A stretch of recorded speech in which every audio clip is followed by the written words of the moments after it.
Cape Town mayor pressured to substantiate claims on police briefing amidst tensions with SAPS.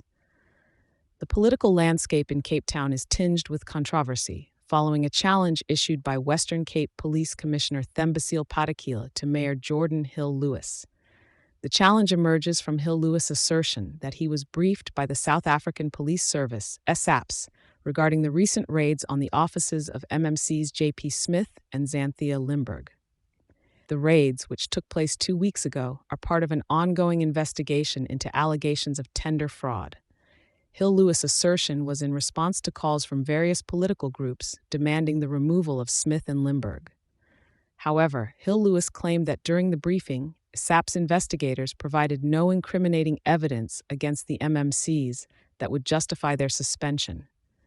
Commissioner Patekile, however, insists that Hill-Lewis's claim of being briefed by police conflicts with standard operational procedures.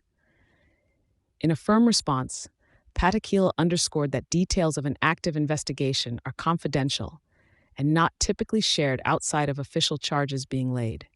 "We only tell you when we charge you," Patekile stated, highlighting the procedural norms of how suspects are informed of allegations against them. This call for transparency from Hill-Lewis is not just about verifying statements, but also points to a larger issue of trust and protocol between the city's governance and law enforcement. Critics argue this might also reflect underlying political motives, especially considering Smith's prominent role in crime prevention in the region.